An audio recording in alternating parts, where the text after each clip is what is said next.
There was a huge hermitage of Gautam Buddha in a village. A famous Buddhist teacher lived there. There one of his disciples used to speak a lot. He used to talk here and there all the time.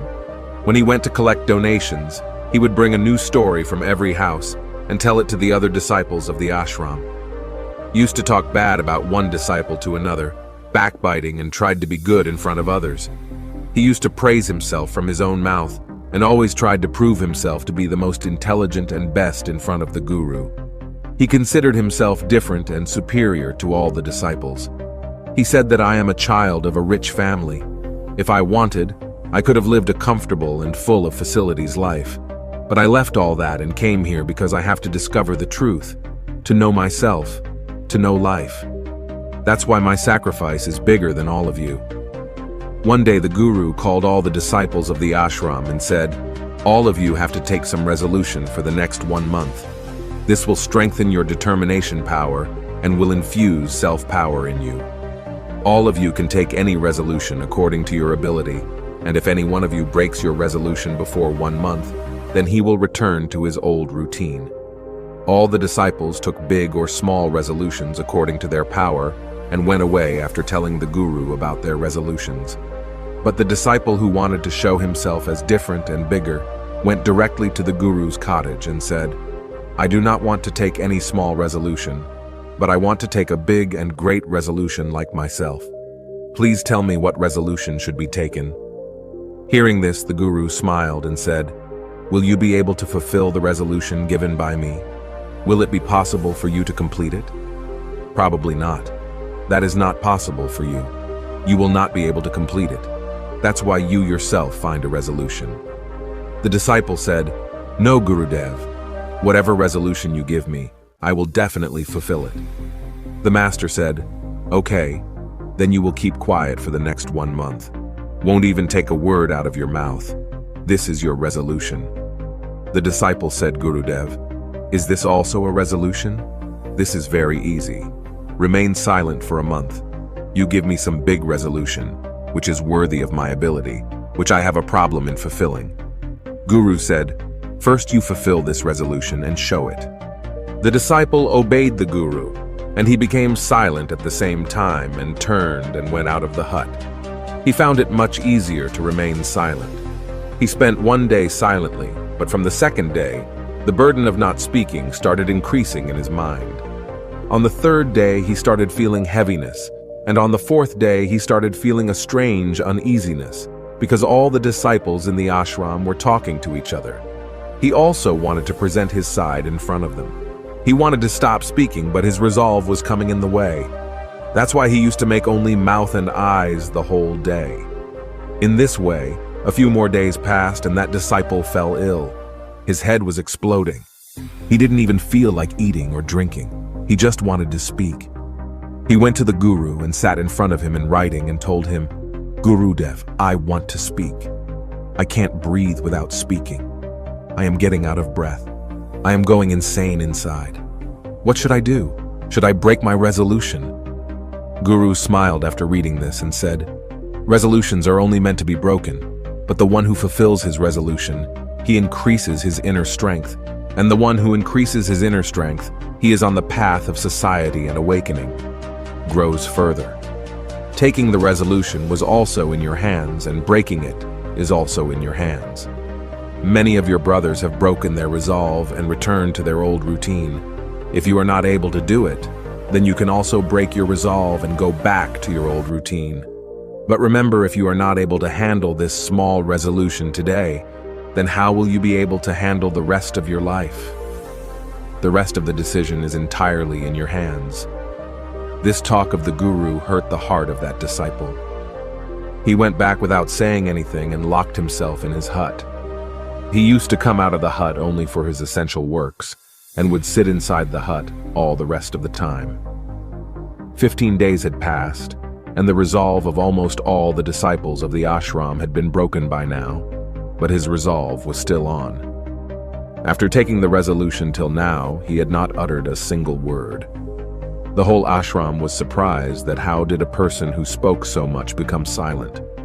After 15 days, he again went to his guru and told in writing, Gurudev, I am silent from outside, but there are many voices inside me. There is a lot of whining and complaining. I keep talking inside. My mind keeps asking all kinds of questions. The more silent I am from outside, the more noisy I am from within. Is my resolve still in this way? The Guru said, yes, your resolution is still going on. But as long as these voices of people keep falling in your ears, your mind will keep on speaking, because he has a habit of speaking. You may be silent on the outside, but you will be speaking on the inside. You have to go away from these things and these voices. The disciple goes from there after saluting the Guru and leaves his hut in the morning and goes towards the forest. Many days pass. The time of resolution is also completed, but the disciple did not return. Everyone in the ashram was afraid that some wild animal might have eaten him.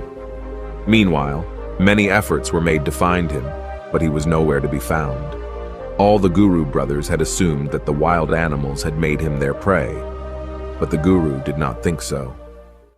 One day, another disciple of the ashram came to the Guru and said, Gurudev, what must have happened to that talkative brother of ours? Would the animal have killed him? The Guru said, the animals may have made him their prey, but there could be another reason for his non-return. Maybe he got what he went for. Then the disciple asked, Gurudev, is it so harmful to speak too much? The Guru said, one of the many miseries of a man's life is that he can never remain silent. He always keeps on saying something or the other. More than half of our miseries arise just because of our speaking. The reason for most of the quarrels in the family is our meaningless speaking. None of us wants to be silent. We just want to listen to the other person. Whatever is in our mind, we want to take it out and put it in his mind. Want to make him understand that, look, you are wrong and I am right. And in this way, everyone is taking rotten streets of each other. In this way, this work of listening and narrating continues throughout life. But in this ignorance, we lose our time, our life, our understanding, and most important and precious moments which can be lived, which can be experienced, which can be enjoyed. But what do we get in return? Nothing. Everything becomes futile and wasted. Only a few people realize what we have lost in this madness. Just as other people do not know about their arrival, similarly, they do not know about their departure. The disciple said, then what is the solution? This is the only way to watch your thoughts with full awareness, said the Guru. Contemplating all mental problems by staying in the present. Doing your work with full awareness brings miraculous changes in life. After that, after getting answers to his questions from the disciple, he bowed down to him and went away from there. 3 months had passed since that disciple had left the ashram, but there was no news of him. Till now, all the Guru brothers had also given up the hope of his return. But one day, he returns to the ashram. Everyone's surprise and happiness knew no bounds on seeing him. But now he was not the one who left here. He came back as something else. A wonderful change could be felt in him. There was an amazing calmness on his face and great peace in his eyes. As soon as he came to the ashram, all the Guru brothers surrounded him from all sides and started talking. He also started talking to his Guru brothers. Everyone who talked to him felt that he was no longer as impatient and talkative as before. Each and every word came out of his mouth very smoothly and sweetly. After talking to the Guru brothers for a while, he went straight towards the Guru. He touched the Guru's feet and said, Gurudev, am I still silent? Is my resolution still on? The Guru looked very carefully into the disciple's eyes for some time and said, yes, you are still silent. Not a single word is coming out of your mouth and your resolution is still on. The disciple said, Gurudev, when I left the ashram, I was silent with my mouth, but there were many voices inside me. There were many questions in my mind, and they were not stopping. So I went to the forest, hoping that there I would find peace and the chatter of my mind would subside. But the more I went into solitude, the louder the voice inside me grew. I started hearing the old and old voice inside me. Only then did I realize how wrong I was doing. When I used to say bad things to my family, friends, and Guru brothers, at that time I used to feel that I am saying the right thing. Even when I used to backbite and make fun of the Guru brothers, I used to feel that I was better than them. Yes, and I'm doing right. But that day I realized for the first time how wrong I used to speak. For a long time, these voices, these complaints kept going on inside me, but gradually one day all these voices finished from inside me. Now I have become silent from inside also. In that dense forest there was no one to speak from outside, and there was no sound left inside, and I understood the true meaning of silence for the first time that day. There was peace all around me, although there were still some voices coming which used to come before, but I could not hear them. But now I could hear all those voices clearly. The sound of the wind blowing, the sound of birds chirping, and the sound of flowing water. I heard all these voices for the first time with full consciousness. I had never felt so much peace around me before. So to disturb this peace, for the first time I took any word out of my mouth. I shouted, "Oh God, what kind of peace is this? Why is everything so quiet? What happened?" But even after my shouting, the peace was not disturbed. Everything was as calm as before, outside as well as inside. "Hey Gurudev," I talked to my Guru brothers. "I talk to you, I am speaking, I am walking, I'm watching everything. But I am completely alone inside. I am in silence, I am in a crowd. Still, I am alone in solitude. Even when I want to make noise within myself, I am still in solitude. Now everything is visible. Everything has started to be heard." Guru said, as long as we keep speaking on the outside, there will be unrest inside. But the day we turn inward, then whatever comes out of our mouth, we will remain calm. Most of the evil in the world stems from our speaking because we don't want to be silent. We talk more than we need to. We do not want to listen to the person in front of us. Rather, we want to stop him from speaking. Want to make him understand who I am, what I can do, and this remains the purpose of our life. All our energy goes on getting wasted in talking in vain.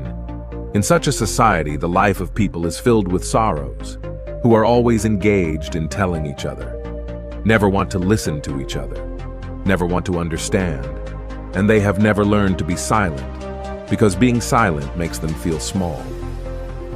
The reason for all the battles in the world is our speaking. That's why we should speak only as much as necessary, because talking unnecessarily is a waste of energy, and this speaking never lets us go back inward, because it keeps pulling us outwards, and what is out there in this world. Accept? But if you want to turn towards your inner world, then this mouth must be kept closed. That's why all the Buddhas who became enlightened, all of them ran towards solitude, so that they would not have to speak much, they would not have to listen much. He remained in solitude and remained calm. That's why you can easily travel inside. But if someone wants, he can live in solitude even while living in this world. He can remain calm. But for this, he has to save his energy, which he was till now wasting in his meaningless words. Friends, the lesson of this story is that speaking in vain is a waste of energy. Talking too much and unnecessarily does not allow us to return inward because it keeps us bent outwards, and those who have to travel inward must keep their mouth shut. I hope you enjoyed this story and learned a lot. You can tell us your thoughts about the story by commenting in the below comment box. Thank you for joining me on this journey of embracing simplicity and finding the true essence of life. Make sure to hit that subscribe button and stay tuned for more thought-provoking content, and please share to one person you love the most in last. I just want you to say, climb higher, aim higher with a Bhodhiaspire.